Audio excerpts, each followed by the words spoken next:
Selamat datang di Terjebak di Internet. Kalau kita lihat beberapa hari ke belakang, banyak sekali demo yang coba buat bubarin DPR. Salah satu pemicunya adalah karena kenaikan tunjangan DPR yang fantastis.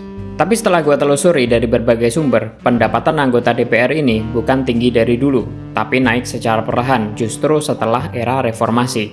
Untuk itu kita akan bahas berapa gaji DPR dari 3 periode.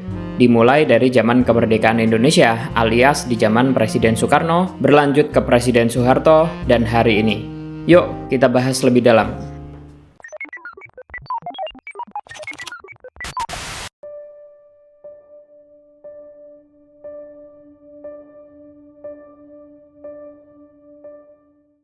Kalau kita balik ke zaman kemerdekaan, yang mana itu adalah era Presiden Soekarno, itu adalah zaman di mana ekonomi Indonesia masih belum terlalu kondusif. Hiperinflasi terjadi dan ekonominya juga nggak stabil. Tapi kondisi ini cukup dimaklumi karena Indonesia baru aja merdeka.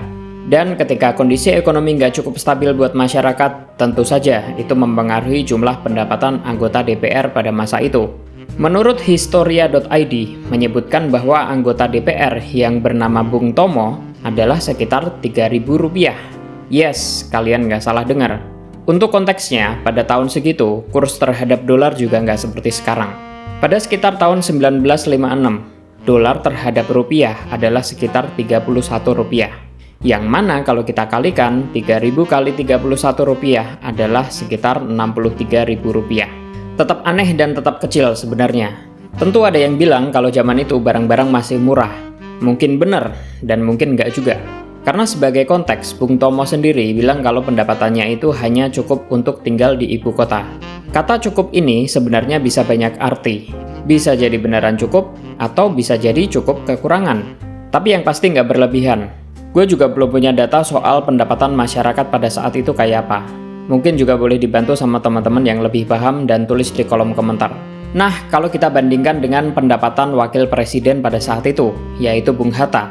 Menurut buku Deliar Nur yang berjudul Muhammad Hatta, Biografi Politik, gaji wakil presiden pada saat itu adalah sekitar Rp3.600, yang mana lebih tinggi Rp600 dibandingkan anggota DPR. Oke, sekali lagi, kalau ada yang bilang bahwa di zaman itu barang-barang masih murah, gua kasih konteks lagi.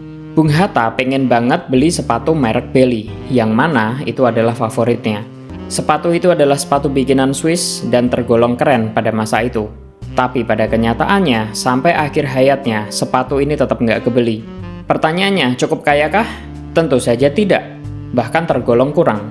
Yang jelas, kalau pakai kekuasaan, bisa aja kebeli. Tapi ini kita sedang berbicara soal Bung Hatta, sang negarawan sejati.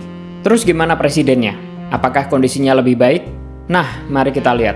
Menurut jurnalis Amerika yang bernama Cindy Adams dalam bukunya yang berjudul Bung Karno, The Mouthpiece of Indonesian People, yang terbit pada tahun 1965, tercatat bahwa gaji Presiden Soekarno adalah sekitar $220, yang mana kalau kita kalikan dengan Rp31 adalah sekitar Rp6.820, yaitu hampir 2 kali lipatnya dibandingkan dengan wakil presiden. Tapi diceritakan juga dengan gaji segitu, bahkan untuk kunjungan kenegaraan, Presiden Soekarno dipinjamkan piyama oleh salah satu duta besar, karena pakaian presiden saat itu sudah usang.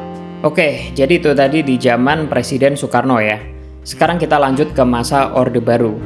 Di masa pemerintahan Presiden Soeharto, dari tahun 1967 sampai 1998, gaji DPR masih tergolong rendah. Bukan hanya DPR, tapi seluruh jajaran PNS pada saat itu juga masih tergolong rendah.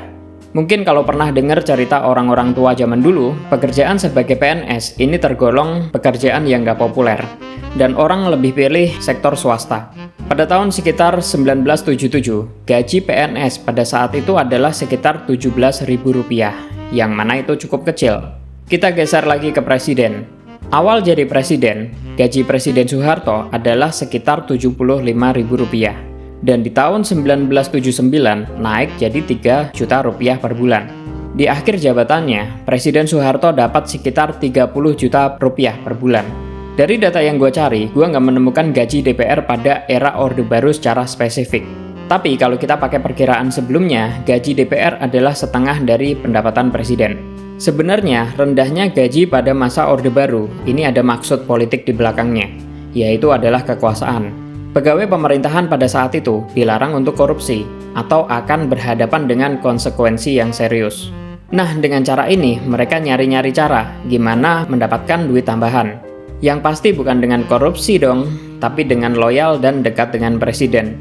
Jadi semakin banyak pendukungnya, makin berkuasalah itu presiden. Tapi yang harus digarisbawahi adalah pendapatan PNS dan DPR itu nggak tinggi. Nah, pertanyaan selanjutnya, naiknya dari kapan? Ini menarik. Sebenarnya naiknya itu adalah setelah era reformasi. Karena logiknya gini, kalau dulu orang itu berbondong-bondong buat deketin presiden supaya dapat tambahan. Nah, kalau sekarang presidennya udah lengser, mereka akan merapat ke siapa? Kalau dulu deket dengan presiden artinya dapat tambahan, dan itu cara yang legal. Kalau sekarang gimana? Masa mau korupsi?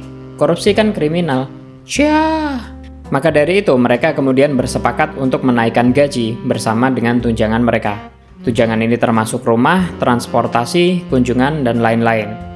Dengan cara ini mereka tetap bisa dapat pendapatan tinggi tanpa harus korupsi atau mendekat ke presiden. Tapi menurut Fitra atau Forum Indonesia Transparansi, mereka mendapatkan budget yang naik signifikan dari tahun 2023 sampai 2025. Dan untuk angka pastinya, ini bisa dicari di berbagai media. Pada intinya, soal pendapatan DPR, ini semua ada di tangan presiden. Presiden harus memberikan batas dan memberikan pengawasan. Kalau dulu di zaman Soekarno, semua anggota DPR diawasi supaya gajinya tetap cukup. Karena presidennya pun gajinya nggak gede, dan kondisi ekonominya juga cukup sulit pada zaman itu. Kondisi ekonominya belum stabil lah. Dan di zaman Soeharto, semuanya diawasi agar tetap cukup. Dan kalau mau lebih, ya deket-deket lah itu dengan presiden. Kalau zaman sekarang, siapa yang ngawasin? Ya, presiden harusnya. Oke, itu aja dari gua. Mungkin gua nggak bahas terlalu detail soal gimana pendapatan wakil rakyat setelah era reformasi, tapi di video ini gua jelaskan bahwa ada kenaikan yang signifikan, dan itu terjadi setelah era reformasi. Dan menurut gua itu udah jelas, dan nggak perlu dijelaskan lagi detailnya. Mungkin kalau kamu mau informasi yang lebih detail, silahkan baca-baca di media. Terima kasih dan sampai jumpa.